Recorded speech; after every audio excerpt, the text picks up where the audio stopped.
আসসালামু আলাইকুম সুপ্রিয় দর্শক মণ্ডলী, আমি মোহাম্মদ ইসমাইল হোসেন মিলন আপনাদের সকলকে সাদর আমন্ত্রণ, প্রীতি এবং শুভেচ্ছা জানাচ্ছি। যে যেখান থেকে আমার এই ভিডিওটি দেখছেন, আশা করি আল্লাহর রহমতে আপনারা সুস্থ আছেন, ভালো আছেন। শুভ সন্ধ্যা সবাইকে।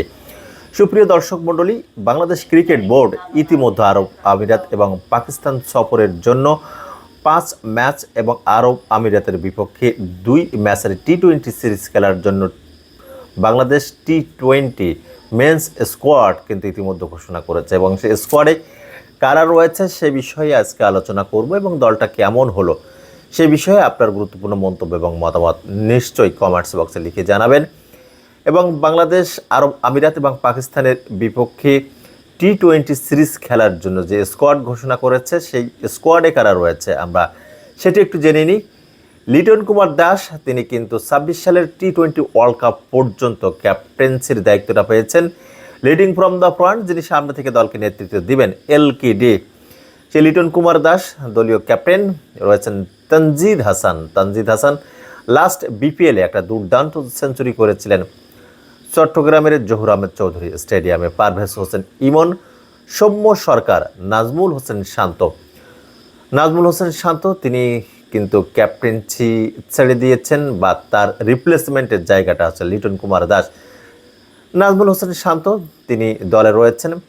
এমনি তাওহিদ হৃদয়, এমনি শামীম হোসেন পাটোয়ারি, জাকের আলী অনেক উইকেট কিপার কাম ব্যাটার, এমনি রিশাদ হোসেন, শেখ মাহাদি হাসান, এমনি তানভীর ইসলাম লেফট আর্ম অর্থোডক্স বোলার, এমনি মুস্তাফিজুর রহমান, হাসান মাহমুদ রয়েছেন, তানজিম হাসান সাকিব রয়েছেন, নাহিদ রানা, এমনি শরীফুল ইসলাম।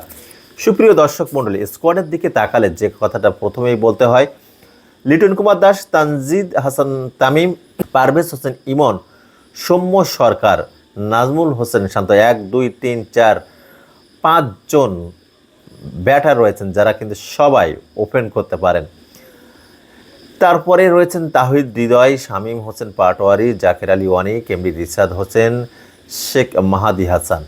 অনেকে প্রশ্ন করবেন যে মেহেদি হাসান মিরাজ নেই। মেহেদি হাসান মিরাজ টেস্টে কিন্তু কনসিস্টেন্ট পারফর্মার এবং শেখ মাহাদি হাসান এবং মেহেদি হাসান মিরাজ 50-50 একটা চান্স কিন্তু দুজনের মধ্যে ছিল। শেষ পর্যন্ত নির্বাচকরা বেছে নিয়েছে শেখ মেহেদি হাসানকে এবং শেখ মাহাদি হাসান তিনি টি-20তে যথেষ্ট পরিমাণ ভালো বল করে থাকেন। এমবি তানভীর ইসলাম এই নিউ কমার যথেষ্ট ভালো বল করে থাকেন। Left arm orthodox bowler Mustafizur Rahman যথারীতি এই বিস্ময় বালক, সাতক্ষীরা কালীগঞ্জের প্রিন্স অফ তেতুলিয়া তিনি রয়েছেন। হাসান মাহমুদ রয়েছেন, তানজিম হাসান সাকিব রয়েছেন এই ফাস্ট বলার।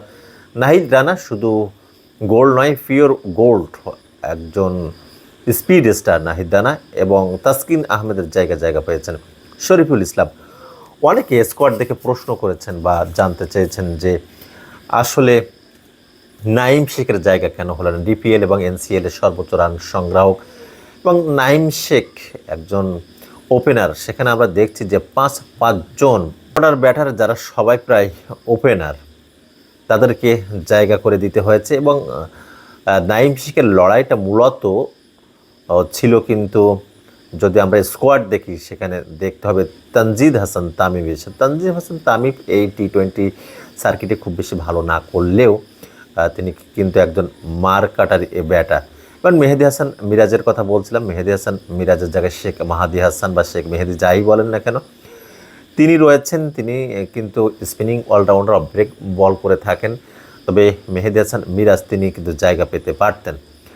যা হোক, মোটামুটি টি-20 ওয়ার্ল্ড কাপ এবং এশিয়া কাপ যেটা টি-20 ফরম্যাটে অনুষ্ঠিত হবে সেই দিক বিচার বিবেচনা করেই কিন্তু বাংলাদেশ ক্রিকেট বোর্ড টি-20 স্কোয়াডটা ঘোষণা করেছে। কিছু খেলোয়াড়কে হয়তো সুযোগ দিতে পারত, যেমন সোহান রয়েছেন, নাইম শেখ রয়েছেন, তারাও হয়তো ডিজার্ভ করে এই স্কোয়াডে ঢোকার।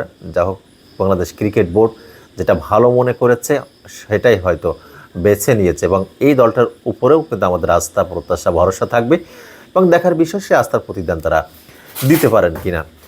সুপ্রিয় দর্শক মণ্ডলী, লিটন কুমার দাসের নেতৃত্বে আগামী 17 ও 19 মে আরব আমিরাতের বিপক্ষে 2টি টি-20 ম্যাচ খেলবে বাংলাদেশ। 2টি ম্যাচই হবে শারজা ক্রিকেট স্টেডিয়ামে। খেলা শুরু হবে স্থানীয় সময় সন্ধ্যা 7টায় এবং বাংলাদেশ সময় রাত 9টায়।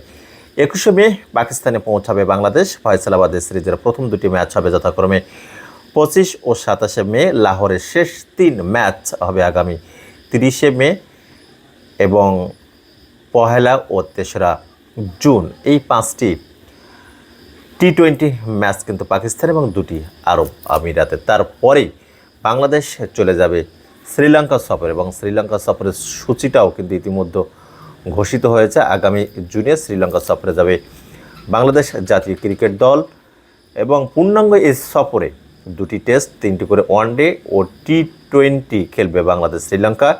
সিরিজের ম্যাচগুলো হবে গল, কলম্বো, পাল্লেকেল্লে ও ডাম্বুলা, এই 4 ভেন্যুতেই অনুষ্ঠিত হবে। অর্থাৎ বাংলাদেশ দল কিন্তু একটা ব্যস্ত সময় পার করবে আন্তর্জাতিক ক্রিকেটে, সেটা কিন্তু আমরা দেখছি। তবে আইসিসি যে ওয়ানডে র্যাঙ্কিং প্রকাশ করেছে, বাংলাদেশের অবনমন ঘটেছে। বাংলাদেশের অবস্থান কিন্তু বর্তমানে 10, জিম্বাবুয়ের উপরে। জিম্বাবুয়ে 11 নম্বরে রয়েছে। বাংলাদেশ এ টিম কিন্তু বর্তমানে সিলেটে নিউজিল্যান্ড এ দলের বিপক্ষে খেলছে। অপরদিকে বাংলাদেশের এমার্জিং ক্রিকেট টিম দক্ষিণ আফ্রিকার বিপক্ষে খেলছে এবং আন্ডার-19 ক্রিকেট টিমটা তারা শ্রীলঙ্কা সফর করছে।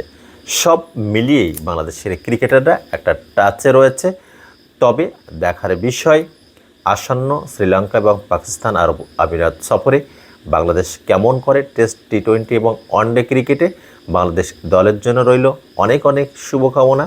যারা এতক্ষণে আমার ভিডিওটি দেখলেন, আপনাদেরকে অসংখ্য অসংখ্য ধন্যবাদ। Thank you so much for watching this video. See you again. খুদা হাফেজ।